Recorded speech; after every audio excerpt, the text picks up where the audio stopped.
الحمد لله نحمده ونستعينه ونستغفره ونؤمن به ونتوكل عليه ونعوذ بالله من شرور أنفسنا ومن سيئات أعمالنا من يهده الله فلا مضل له ومن يضلله فلا هادي له ونشهد أن لا إله إلا الله وحده لا شريك له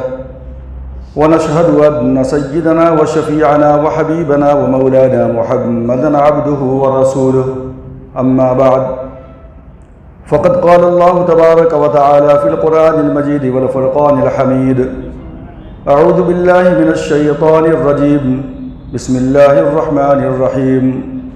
وكأي من نبي قاتل معه ربيون كثير فما وهنوا لما أصابهم في سبيل الله وما ضعفوا وما استكانوا والله يحب الصابرين وما كان قولهم إلا أن قالوا ربنا اغفر لنا ذنوبنا وإسرافنا في أمرنا وثبت أقدامنا وانصرنا على القوم الكافرين فآتاهم الله ثواب الدنيا وحسن ثواب الآخرة والله يحب المحسنين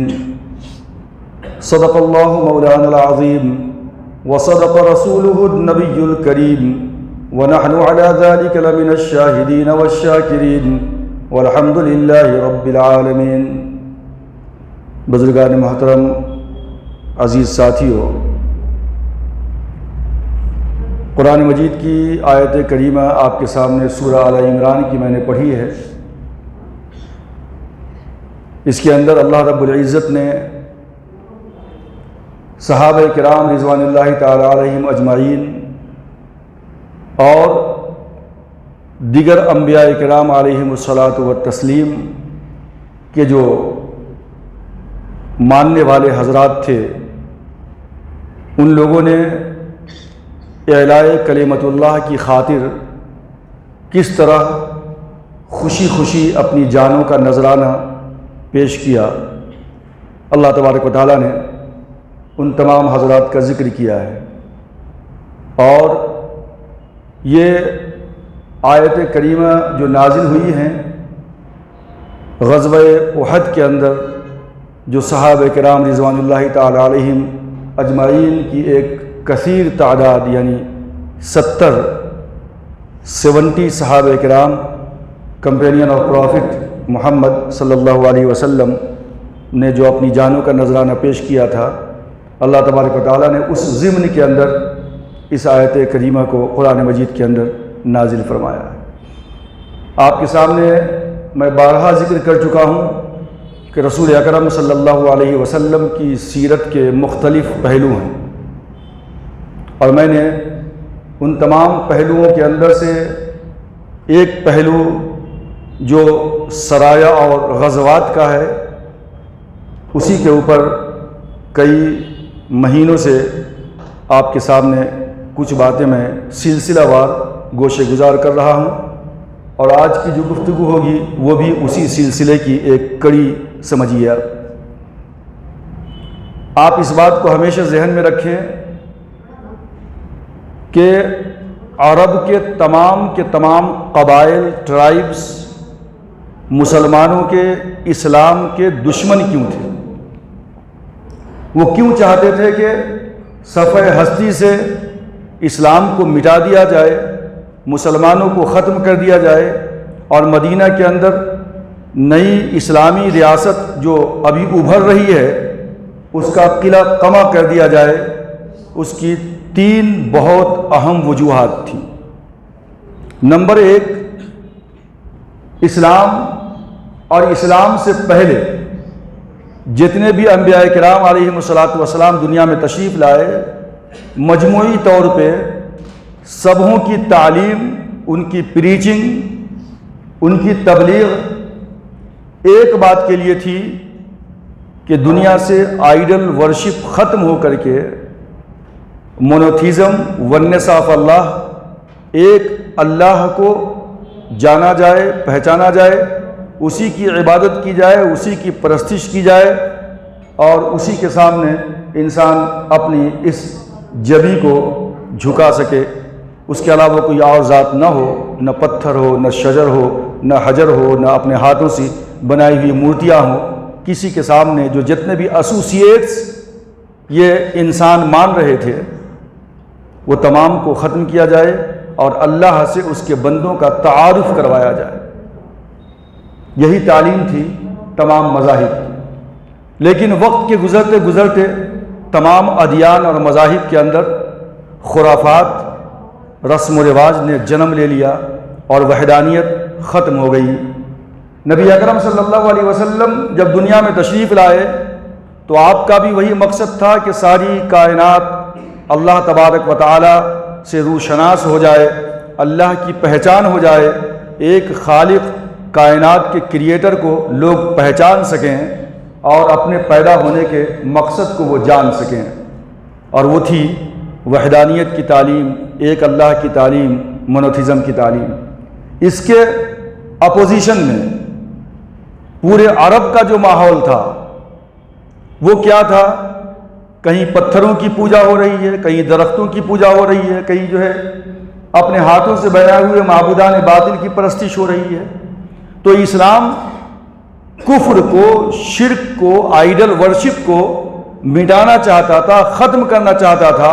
اور اسی کفر کو، اسی شرک کو، اسی آئیڈل ورشپ کو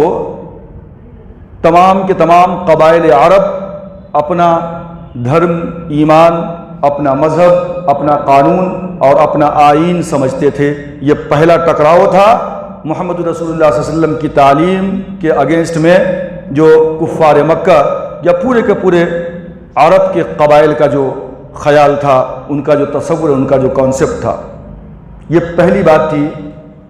کہ مسلمانوں کو ختم کر دیا جائے، اسلام کو مٹا دیا جائے، کیونکہ یہ ہمارے اپوننٹ ہیں، ہمارے خلاف یہ بات کر رہے ہیں۔ تمام کے تمام قبائل عرب کے دلوں کے اندر مسلمانوں کے خلاف دشمنی کی دوسری وجہ یہ تھی کہ جب یہ قبائل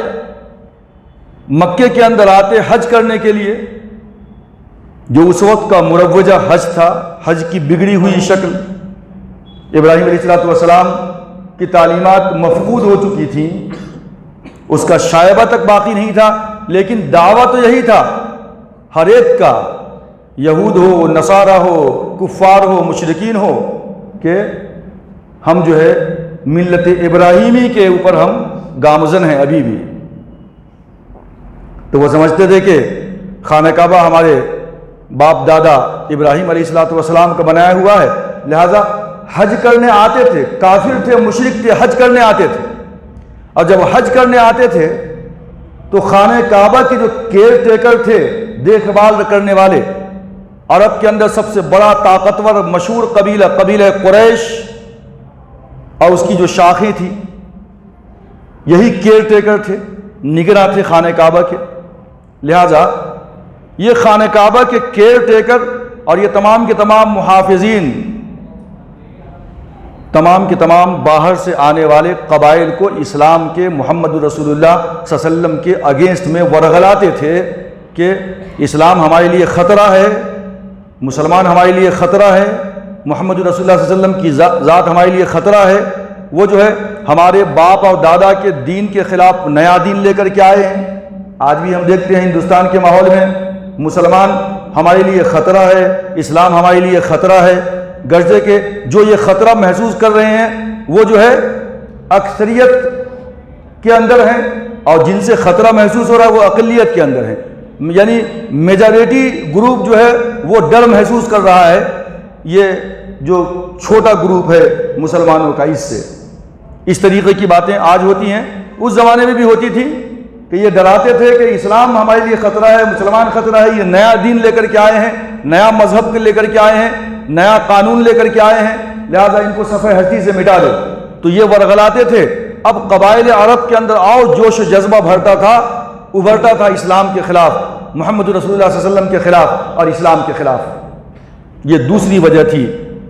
کہ مسلمانوں کے دشمن یہ کفار اور ٹرائبس پورے کے پورے کیوں تھے۔ تیسری وجہ جو تھی وہ بھی بہت اہم ہے۔ سارا عرب اسلام کے خلاف کیوں تھا؟ اس کی جو تیسری وجہ تھی وہ یہ جانیے آپ کہ عرب کے ماحول اور معاشرے کے اندر زندگی گزارنے کے لیے، اپنے خورد و نیش کے لیے، اپنے ایگزسٹنس کے لیے، اس روئے زمین کے اوپر جینے کے لیے مینس آف سروائیول، ذریعہ معاش کیا تھا؟ آپ جانتے ہیں کھیتی باڑی نہیں ہوتی تھی، کوئی باغات نہیں تھے، کوئی فروٹ اور پھل وہاں موجود مہیا نہیں تھا، لہذا ان کے جینے کا اور ان کے معاش کا جو ذریعہ تھا کہ طاقتور قبیلہ کمزور پہ حملہ کر دے، ان کے مال کو لوٹ لے، ان کی عورتوں کو بادی بنا لے، ان کے جوانوں کو غلام بنا لے، بادی سے پھر دوسرے بچے پیدا ہوں وہ بھی غلام بن جائیں، جو غلام بن کے آئے ان کو مارکیٹ کے اندر بیچا جائے، تو اس طریقے سے یہ طاقتور کمزور پہ حملہ کرتا، راستے پہ چلتے ہوئے مسافروں پہ حملہ کر دیا جاتا، مال کو لوٹ لیا جاتا، جوانوں کو جو ہے وہ بنا لیتے اپنا جو ہے غلام، اور یہی ان کی زندگی کا ایک اہم پہلو تھا کہ جس کے ذریعے سے وہ اپنا معاش چلاتے تھے اور جیتے تھے۔ قتل، غارت گری، لوٹ مار۔ اسلام نے قتل کو ناجائز اور حرام قرار دیا، لوٹ مار کو حرام قرار دیا، کسی کمزور کے اوپر ہاتھ اٹھانے سے منع کیا، قولاً بھی اور فعلاً بھی۔ اسلام اس بات کا مطالبہ کرتا تھا اور اس بات کی تعلیم دیتا تھا کہ کمزوروں کو نہ ستایا جائے، ان پہ ہاتھ نہ ڈالا جائے، عورتوں کا احترام کیا جائے، بچوں پہ شفقت کی جائے، بڑوں کے ساتھ ادب و احترام سے پیش آیا جائے، جو کمزور ہیں ان کی مدد کی جائے، ظالم کے ہاتھ کو توڑ دیا جائے، ان کو روک دیا جائے، قتل کرنے والے کا بدلہ قتل ہو۔ اس طرح اسلام قتل و غارت گری سے، لوٹ مار سے، بدمعاشی سے، عیاشی سے روکتا تھا، اور ان کی زندگی کا دار و مدار اسی چیز پہ تھا کہ لوٹنا ہے، مارنا ہے اور قتل کرنا ہے، کمزوروں کو دبانا ہے، اس طریقے سے دنیا کے اندر جینا ہے۔ تو یہ بھی اسلام کے آئین، اسلام کے قانون کے بالکل خلاف تھا ان کا ذہن اور ان کا جو طور طریقہ تھا۔ یہ بھی ایک بہت اہم وجہ تھی کہ جو سمجھتے تھے کہ اگر اسلام غالب آ گیا، اسلام غالب آ گیا تو کیا ہوگا؟ قتل و غارت گری بند ہو جائے گی، لوٹ مار بند ہو جائے گا۔ اسی طریقے سے جو ہے پھر یہ ہوگا کہ ہم کو اسلام کے قانون کے مطابق چلنا پڑے گا، ہم کس طریقے سے اپنی زندگی گزاریں گے، ہمارا معاملہ کیا ہوگا۔ تو اس بنیاد پہ وہ مسلمانوں کے خلاف رہا کرتے تھے، چھوٹے چھوٹے قبائل بھی مسلمانوں کو دبانے کی کوشش کرتے تھے۔ لیکن جب جنگ بدر کا واقعہ پیش آیا، اور آپ نے جانا کہ جنگ بدر سن 2 ہجری کے اندر جب کافروں کے بڑے بڑے سردار اور سورما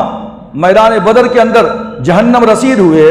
اور 70 قید بن کر کے گرفتار ہو کر کے آئے، تو اب سارے عرب کے اندر ایک مدینے کے اندر نئی ریاست، اسلامی ریاست جو ابھر رہی تھی، وہ اسلامی ریاست کا خوف، ان کا روب اور ان کا دبدبہ سارے کے سارے قبائل کے اندر مکمل طور پہ ان کے قلب و جگر میں یہ روب و دبدبہ بیٹھ گیا، وہ سب کے سب دبک گئے، خاموش ہو گئے۔ لیکن آپ نے اس کے بعد دیکھا کہ جب 3 ہجری کے اندر غزوہ احد کا واقعہ پیش آیا، اور غزوہ احد کے اندر مسلمان جیتی ہوئی جنگ کو رسول اکرم صلی اللہ علیہ وسلم کی ایک حکم کی مخالفت کی وجہ سے وہ ہار گیا، اور بدر میں کافروں کے 70 مارے گئے تھے اور احد کے اندر مسلمانوں کے 70 شہید ہوئے، تو گویا کہ بظاہر مسلمان یہ جنگ ہار چکے تھے۔ جب مسلمانوں کی پسپائی اور مسلمانوں کی شکست اور مسلمانوں کی ہار کا چرچا عرب کے تمام قبائل کے اندر ہوا، تو وہ تمام کے تمام قبائل نے پھر سے اپنا سر اٹھایا اور کہا کہ اب مسلمان کمزور ہو چکے ہیں، ان کو پھر سے ختم کیا جا سکتا ہے، ان کے اوپر حملہ کیا جا سکتا ہے۔ اور آپ دیکھتے ہیں کہ جو سرایہ ہے، اللہ کے رسول نے اپنے صحابہ کو کبھی 100، کبھی 200، کبھی 50 اور کبھی 10، کبھی 20 کی ٹکڑیوں کے اندر جو کسی قبیلے کی طرف بھیجا ہے۔ آپ نہیں گئے ہیں، آپ نے 10 کا، 20 کا، 50 کا، 100 کا گروہ بنا کر کے اس گروہ کے ایک جو ہے لیڈر کو مقرر کیا ہے اور آپ نے بھیجا ہے کہ جاؤ فلاں قبیلہ اسلامی ریاست کے خلاف سر اٹھانے کی کوشش کر رہا ہے۔ اللہ کے رسول کو جیسے پتہ چلتا کہ فلاں قبیلہ مدینہ کے اوپر حملے کی تیاری کر رہا ہے، اللہ کے رسول اپنے اس جماعت کو مختلف جہاد کے اندر بھیجتے اور کہتے کہ جا کر کے ان سے مقابلہ کرو۔ تو جتنے بھی سرایہ ہوئے ہیں 57 ہے، 56 کے آس پاس جن کی تعداد ہے، یہ تمام کے تمام سرایہ انہی کی ایک کڑی تھی کہ کوئی نہ کوئی وجہ بنتی تھی، قبائل اسلام کے خلاف سر اٹھاتے تھے، اللہ کے رسول جو ہے اس کی سرکوبی کے لیے اپنی جماعت کو بھیجتے تھے تاکہ یہ فتنہ دبا رہے اور مسلمانوں کا ڈر اور خوف ان کے اندر باقی رہے، جاری رہے کہ وہ جو ہے اسلام کے خلاف اپنی تلوار کو نہ اٹھا سکیں۔ یہ وجہ تھی تمام کے تمام سرایہ کی جہاں اللہ کے رسول نے اپنے صحابہ کو بھیجا ہے۔ غزوے کے اندر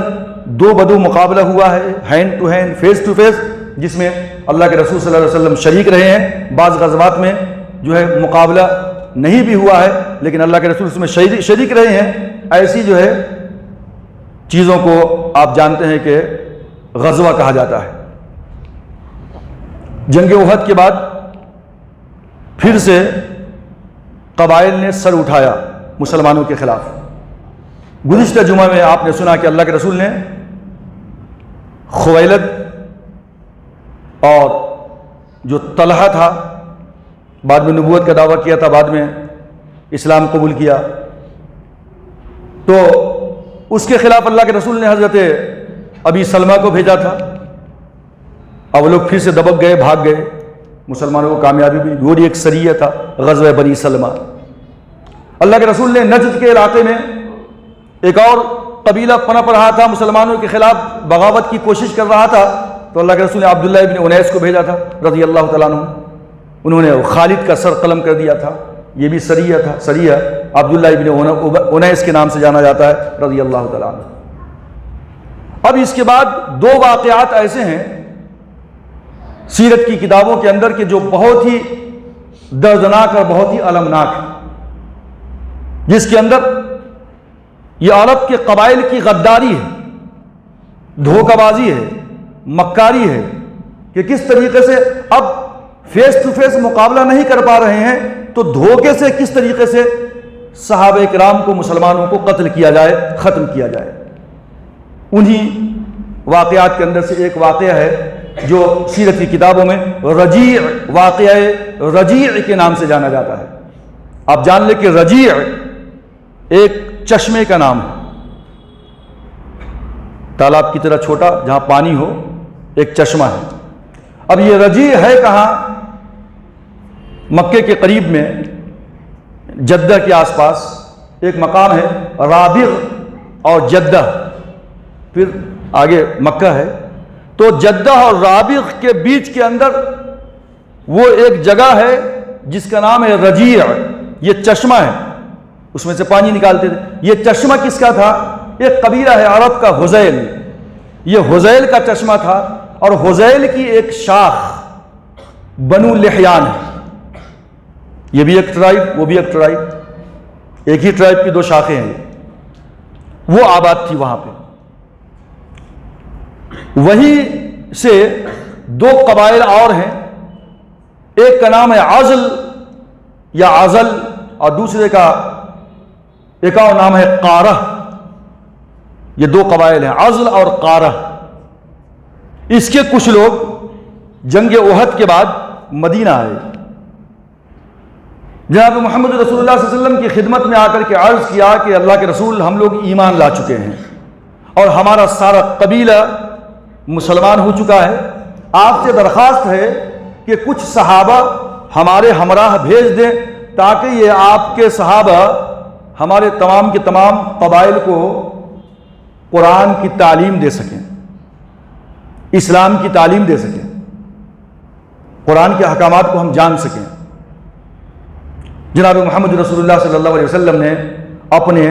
10 صحابہ کی ایک جماعت تیار کی اور ان کا امیر جو مقرر کیا وہ حضرت عاصم بن ثابت رضی اللہ تعالیٰ عنہ کو امیر مقرر کیا۔ یہ صحابہ ان لوگوں کے ہمراہ نکل پڑے۔ جب یہ لوگ پہنچتے ہیں رجی کے مقام کے اوپر تو ان لوگوں نے بدعہدی کی، جو آئے تھے قارہ اور ازل کے لوگ آئے تھے، یہ جھوٹ بول رہے تھے، انہوں نے غداری کی، بدعہدی کی اور قبیلہ حذیل کے لوگوں کو اشارہ کر دیا کہ تمام کے تمام مسلمان مدینے سے آئے ہیں، ان پہ اٹیک کر دو، ختم کر دو۔ لہذا قبیلہ حذیل کا کچھ اور تقریباً 100 یا اس سے زیادہ قبیلہ بنو لحیان کا، تو سمجھیے کہ حذیل کے آدھے لوگ اور بنو لحیان کے آدھے لوگ، 100 ادھر کے 100 ادھر کے، دونوں 200 میں سے 100 لوگ جو ہے بڑے زبردست تیر انداز تھے قبیلہ بنو لحیان کے۔ جب صحابہ کرام کو پتہ چلا کہ ہمارا پیچھا ہو رہا ہے، یہ لوگ ہمارے کو ختم کرنا چاہتے ہیں، تو مقام رجی چشمے کے پاس یہ تمام کے تمام 10 صحابہ پہاڑ کی اونچائی پہ جا کر پناہ لے لیے۔ اب اس کے بعد جب یہ لوگ یہاں آئے تو یہ چڑھ نہیں سکتے تھے، چڑھتے تو اوپر سے وہ حملہ کرتے تو مشکل تھا اوپر چڑھنا، لہذا یہ قبیلہ بنو لحیان اور بنو حذیل کے لوگوں نے پھر یہاں پہ غداری کی جھوٹ بولا یہ کہ آپ تمام حضرات نیچے آ جائیں، ہمیں آپ کی جان لینا نہیں ہے، صرف ہمیں آپ کو پکڑ کے مکے میں لے جا کر کے فروخت کر دینا ہے، بیچ دینا ہے، ہم اس سے مال کمانا چاہتے ہیں۔ میں نے بھی آپ سے کہا کہ ان کے معاش کا جو انحصار تھا، لوٹ مار، قتل غارت گیری، کمزوروں کو دبانا، غلام بنا لینا، بیچ دینا، باندی بنا لینا عورتوں کو، اسی پہ ان کی زندگی کا انحصار تھا۔ تو اس طریقے سے کہا کہ ہم قتل نہیں کریں گے آپ لوگوں کو، آپ کو لے جا کر کے مکے کے اندر ہم بیچ دیں گے، ہم کچھ مال حاصل کرنا چاہتے ہیں، جان بخش دیں گے۔ عاصم بن ثابت رضی اللہ تعالیٰ عنہ نے فرمایا کہ میں کسی کافر کی زمان میں نہیں آنا چاہتا، لہذا مقابلہ ہوا، اوپر 10 ہیں، نیچے 200 کی تعداد ہے، تیر انداز ہے پورے، وہ نہتھے ہیں، کچھ ہتھیار رہا ہوگا، لہذا اس میں سے 7 شہید ہو گئے، عاصم بن ثابت رضی اللہ تعالیٰ عنہ، 3 بچ گئے۔ اب وہ 3 کون بچ گئے تھے؟ ایک تھے زید بن دسینہ رضی اللہ تعالیٰ عنہ، عاصم بن ثابت شہید ہو چکے ہیں اور بقیہ اور 6-7 شہید ہو گئے، زید بن دسینہ بچے، اور اس کے بعد ایک اور صحابی تھے حضرت خبیب بن عدی رضی اللہ تعالیٰ عنہ، اور ایک صحابی تھے جن کا نام تھا عبداللہ بن طارق رضی اللہ تعالیٰ عنہ، یہ تینوں بچ گئے۔ ان تینوں نے سمجھا کہ بھئی ہمارے تو آلریڈی 7 جا چکے ہیں، شہید ہو چکے ہیں، چلو ان کی بات پہ اعتماد کرتے ہیں، ہو سکتا ہے کہ یہ سچ بول رہے ہوں۔ نیچے اترے، جیسے ہی نیچے اترے تو ان کافروں نے ان کی مشقیں باندھنی شروع کر دی۔ ان کا جو تیر تھا، تیر کے اندر جو تار ہوا کرتا ہے، ان تاروں کو لے کر کے ان کے ہاتھ کو پیچھے کر کے باندھ دینا، یہ مشقیں کسنا کہا جاتا ہے، مشقیں کسنا شروع کر دیا۔ حضرت عبداللہ بن طارق رضی اللہ تعالیٰ عنہ نے فرمایا کہ یہ پہلی تمہاری غداری ہے، تم غدر کر رہے ہو، دھوکہ کر رہے ہو، چیٹنگ کر رہے ہو، ابھی تمہارے اوپر اعتماد ختم ہو گیا، لہذا ہم نہیں جائیں گے۔ بعض سیرت کی کتابوں میں ہے کہ وہیں پہ ان لوگوں نے گھسیٹ کر کے اور پتھر مار مار کر کے حضرت عبداللہ بن طارق رضی اللہ تعالیٰ عنہ کو شہید کر دیا۔ بعض روایتوں کے اندر کہ آگے تک لے گئے، مکے کے قریب میں ایک مقام ہے مرز الزہران پہ جا کر کے ان کو شہید کر دیا گیا۔ اب 2 بچ گئے، حضرت خبیب بن عدی اور حضرت عاصم بن ثابت آلریڈی شہید ہو چکے ہیں، زید بن دسنہ بچے ہوئے ہیں۔ تو خبیب بچ گئے اور زید بن دسنہ، یہ 2 بچے ہوئے ہیں۔ ان دونوں کو لا کر کے مکے میں ان لوگوں نے بیچ دیا۔ کس کو بیچا؟ زید بن دسنہ رضی اللہ تعالی عنہ کو جو خریدنے والا شخص تھا وہ صفوان بن امیہ تھا۔ صفوان بن امیہ کون ہے آپ جانتے ہیں کہ صفوان بن امیہ کا باپ ہے امیہ بن خلف۔ امیہ بن خلف کے غلام تھے حضرت بلال حبشی رضی اللہ تعالیٰ عنہ مکے کے اندر، اور میدان بدر کے اندر امیہ ابن خلف مارا گیا تھا۔ آپ کو یاد ہونی چاہیے، امیہ بن خلف میدان بدر میں مارا گیا تھا۔ امیہ بن خلف کا بیٹا ہے صفوان بن امیہ، اس کو اپنے باپ کا بدلہ لینے کی آگ دل میں جل رہی تھی۔ اس نے کہا چلو کچھ نہیں ہوا تو کم سے کم اللہ کے رسول کے ایک صحابی کو پکڑ کے ہم جو ہے اپنے باپ کے بدلے میں ختم کر دیتے ہیں، سینے کی آگ تھوڑی ٹھنڈی ہوگی۔ لہٰذا صفوان بن امیہ نے اپنے غلام کو حکم دیا جس کا نام نستاس تھا، اس نے ان کا سر قلم کر دیا۔ بعد میں حضرت نستاس جنہوں نے حضرت زید کو شہید کیا ہے، یہ اسلام لائے ہیں بعد میں چل کر کے۔ اب بچ جاتے ہیں حضرت خبیب۔ حضرت خبیب کو جنہوں نے خریدا وہ ایک شخصیت تھی جو میدان بدر میں ماری گئی تھی، حارث بن عامر، مکے کا سردار تھا بہت بڑا۔ حارث بن عامر میدان بدر کے اندر مارا گیا تھا۔ مارنے والے کون تھے؟ حضرت خبیب بن عدی رضی اللہ تعالیٰ عنہ تھے، جنہوں نے حارث بن عامر کو مارا تھا۔ لہذا حارث بن عامر کے بیٹوں نے حضرت خبیب کو خرید لیا، زنجیر میں جکڑ دیا اور ایک کمرے کے اندر بند کر دیا کہ ان کا قتل کیا جائے گا باپ کے بدلے میں۔ لیکن اس سے پہلے ایک واقعہ آپ سن لیں کہ یہ عاصم بن ثابت کون ہے۔ میدان احد کا واقعہ جب آپ نے سنا تو وہاں آپ نے دیکھا ہوگا کہ جہاں مسلمانوں کا جھنڈا علم فلاگ حضرت مصعب بن عمیر رضی اللہ تعالیٰ عنہ کے ہاتھ میں تھا اور ان کی شہادت ہو گئی تھی۔ مصعب بن عمیر رضی اللہ تعالیٰ عنہ کی شباہت محمد رسول اللہ صلی اللہ علیہ وسلم کے چہرے سے ملتی جلتی تھی، اور اس کو شہید کرنے والا وہ کمبخت عبداللہ بن قمیہ تھا، اور یہی عبداللہ بن قمیہ ہے جس نے رسول اکرم صلی اللہ علیہ وسلم کے شولڈر پہ تلوار ماری تھی۔ یہی عبداللہ بن قمیہ ہے کہ جس نے محمد رسول اللہ صلی اللہ علیہ وسلم کے چیک کے اوپر کی ہڈی کے اوپر تلوار ماری تھی جس سے خون کا فوارہ چھوٹ گیا تھا، عبداللہ بن قمیہ۔ تو عبداللہ یعنی مصعب بن عمیر مسلمانوں کے علم بردار تھے، شہید ہو گئے میدان احد میں۔ کافروں کا جو علم بردار تھا، میں نے کہا تقریباً 12 تھے، وہ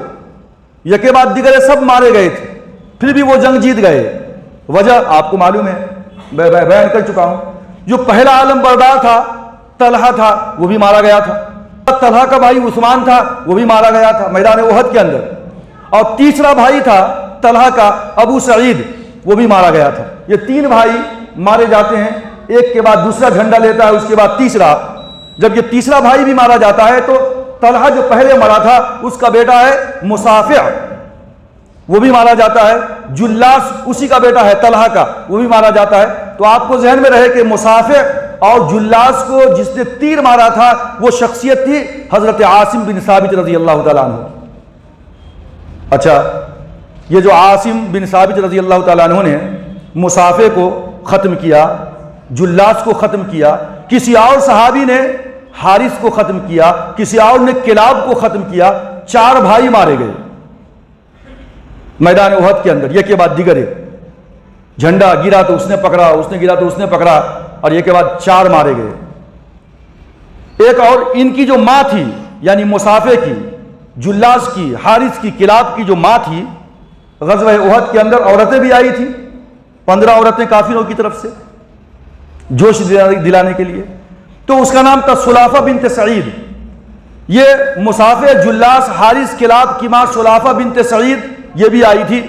اور جب اس کے گود کے اندر بیٹے کا سر تھا مصافع کا، جلاس کا، تو پوچھا تھا کون، کس نے حملہ کیا؟ تو بیٹوں نے کہا تھا کہ آواز آئی تھی کہ یہ لو، میں ہوں ابن ابو الافلح۔ یہ وہی تھے عاصم بن ثابت ابن ابو الافلح رضی اللہ تعالیٰ عنہ۔ اب یہ شہید ہو چکے ہیں کہاں؟ مقام رجی کے چشمے کے پاس، پہاڑ کے اوپر شہید ہو چکے ہیں۔ سلافہ نے اعلان کیا تھا میدان احد کے اندر، آپ کو یاد ہوگا میں نے کہا تھا کہ جب بیٹے نے کہا کہ عاصم بن ثابت کا تیر لگا ہے مجھے، تو سلافہ نے قسم کھائی تھی اور نذر مانی تھی کہ اگر کوئی شخص مجھے عاصم بن ثابت کا سر لا کر کے دے دے تو میں اس کی کھوپڑی کے اندر شراب پیوں گی۔ نذر مانی تھی اس نے، سلافہ نے۔ اور یہ کہا تھا کہ اگر کوئی شخص عاصم بن ثابت کا سر لا کر کے دے دے تو میں اس کے بدلے میں عاصم بن ثابت کے سر کو جو لائے گا میں انعام کے طور پہ 100 اونٹ دے دوں گی اس کو۔ اب معاملہ تو عربوں کا تھا کہ قتل و غارت گیری، لوٹ مار، زندگی اسی سے چلانا ہے۔ لہذا سلافہ کا یہ اعلان کہ عاصم بن ثابت کا سر لے کر کے جو لائے گا 100 اونٹ دوں گا، بہت بڑا اعلان تھا۔ لہذا عام طور پہ پورے عرب کو عاصم بن ثابت کی تلاش تھی کہ اس کا سر ہم قلم کر لیں تاکہ یہ انعام حاصل کر لیں. اور قبیلہ حذیل اور قبیلہ بنو لحیان تو یہی لوگوں نے قتل کیا تھا، لہذا ان کے لیے یہ اہمیت اور بڑھ گئی کہ عاصم تو شہید ہو چکے ہیں، اب ان کا سر کسی طرح ہمیں لینا چاہیے. لہذا بڑی کوشش سے پہنچے یہ لوگ پہاڑ کے اوپر کہ عاصم بن ثابت بن ابو الافلاح کا سر کاٹ کر سلافہ کے پاس جائیں اور 100 اونٹ انعام میں ہم حاصل کر لیں. لیکن اللہ تبارک و تعالیٰ اپنے نیک بندوں کی کس طرح غیب سے مدد کرتا ہے. آپ دیکھیے تاریخ کی حدیث کی کتابوں کے اندر آتا ہے کہ جب یہ لوگ جیسے پہنچے کہ عاصم بن ثابت رضی اللہ تعالیٰ عنہ کے سر کو ہم کاٹیں، عاصم بن ثابت رضی اللہ تعالیٰ عنہ نے پہلے ہی کہہ دیا تھا کہ یا اللہ ہمارے ساتھ جو واقعہ پیش آ رہا ہے اس کی خبر تو اپنے حبیب محمد رسول اللہ صلی اللہ علیہ وسلم کو پہنچا دے. اس کے بعد انہوں نے اللہ سے دعا مانگی تھی کہ یا اللہ زندگی میں نہ میں کسی کافر کے بدن کو ہاتھ لگاؤں، نہ کوئی کافر میرے بدن کو ہاتھ لگائے. یا اللہ تو میری حفاظت فرما کہ کوئی کافر مجھ کو ٹچ نہ کر سکے. یہ انہوں نے اللہ سے دعا مانگی تھی. بارگاہ عزت کے اندر حضرت عاصم بن ثابت رضی اللہ تعالیٰ عنہ کی دعا مقبول ہوئی. یہ لوگ قبیلہ حذیل بنو لحیان کے لوگ عاصم بن ثابت کا سر کاٹنے کے لیے پہاڑ پہ چڑھے تو دیکھتے ہیں کہ شہد کی مکھیوں کی ایک بھیڑ اس کے اطراف میں جمع ہو گئی. جیسے قریب جانے کی کوشش کرتے ہیں، مکھیوں کا حملہ ہوتا ہے، کسی کے چہرے پہ کاٹتی ہے، لوگ ادھر ادھر منتشر ہو جاتے ہیں. ہمت نہیں ہوتی ہے کہ عاصم بن ثابت رضی اللہ تعالیٰ عنہ کے سر کو ہم قلم کر سکیں. یہ لوگ مجبور ہو کر نیچے اتر آئے اور جو ہے انتظار کیا کہ رات ہو جانے دو، رات میں مکھیاں یہاں سے چلی جائیں گی، اپنے گھروں میں جا کر بیٹھ جائیں گی اپنے چھتے کے اوپر، اس وقت ہم یہ کام کر لیں گے. لیکن جیسے رات ہوئی تو اللہ تبارک و تعالیٰ نے اس قدر زور کی بارش برسائی کہ ایک سیلاب کی شکل پیدا ہو گئی،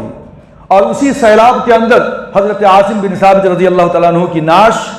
بہہ گئی اور کسی کو کچھ پتہ نہ چل سکا کہ وہ نعش بہہ کر کے کہاں چلی گئی. تو اس طریقے سے اللہ تبارک و تعالیٰ نے اپنے محبوب بندوں کی حفاظت کیا کرتا ہے. جب یہ واقعہ حضرت عمر بن خطاب رضی اللہ تعالیٰ عنہ کے سامنے لوگوں نے پیش کیا، یہ عاصم بن ثابت کون ہیں؟ عمر بن خطاب رضی اللہ تعالیٰ عنہ کے ایک بیٹے ہیں عاصم رضی اللہ تعالیٰ عنہ، اور اسی کی نسل سے حضرت عمر بن عبدالعزیز رحمۃ اللہ علیہ بہت بڑے بزرگ، بہت بڑے جو ہے خلیفہ شمار کیے جاتے ہیں. تو یہ عاصم بن ثابت بن ابو الافلاح یہ اصل میں حضرت عمر فاروق رضی اللہ تعالیٰ عنہ کا جو بیٹا ہے عاصم، ان کے نانا ہے یہ عاصم بن ثابت. حضرت عمر بن خطاب کے سامنے جب اس واقعے کا ذکر کیا گیا تو حضرت عمر فاروق نے بہت ہی تاریخی جملہ کہا تھا کہ اللہ تبارک و تعالیٰ اپنے نیک بندوں کی حفاظت مرنے کے بعد بھی کیا کرتا ہے اسی طرح جس طریقے سے اللہ تبارک و تعالیٰ زندگی کی حالت میں اپنے نیک بندوں کی حفاظت کیا کرتا ہے. یہ ہے اللہ کے بزرگوں کی، اللہ کے نیک بندوں کی، یوں سمجھیے کہ ایک کرامت ہے. اور غیبی مدد کس طریقے سے اللہ تبارک و تعالیٰ کی آئی کہ حضرت عاصم بن ثابت رضی اللہ تعالیٰ عنہ کے جسم کی اور ان کی جو ہے نعش کی حفاظت اللہ تبارک و تعالیٰ نے کیا. اب آگے معاملہ آتا ہے حضرت خبیب رضی اللہ تعالیٰ عنہ کی شہادت کا. لیکن ان کی شہادت بھی بڑی عجیب و غریب ہے، بڑی دردناک ہے، اور ان کے جو اشعار ہیں کتابوں کے اندر بہت درد بھرے ہیں. اور ان کی جو قوت ایمانی ہے، ان کے متعلق جو ان کے اشعار ہیں، وہ جو ہے ہم تمام اور قیامت تک آنے والے مسلمانوں کے قلب و جگر کے اندر گویا کہ ایک ایمانی حرارت پیدا کرنے کے لیے اور ہماری جوش جذبہ پیدا کرنے کے لیے ہماری ایمان کے اندر ایک بہت بڑا سبق ہے ان کی شہادت کے اندر. وقت کا دامن تنگ ہے، اسی لیے میں اپنی بات کو یہیں ختم کرتا ہوں. انشاءاللہ تبارک و تعالیٰ مزید گفتگو کا سلسلہ آئندہ خطاب کے اندر جاری رہے گا. اللہ تعالیٰ سے دعا ہے کہ اللہ تعالیٰ ہم تمام لوگوں کو اللہ کے رسول صلی اللہ علیہ وسلم اور ان کے صحابہ کرام رضوان اللہ تعالیٰ علیہم اجمعین کی زندگی جو گزری ہے اس کے مطابق ہم سب کو عمل کرنے کی توفیق عطا فرمائے. آمین. وآخر دعوانا ان الحمد للہ رب العالمین.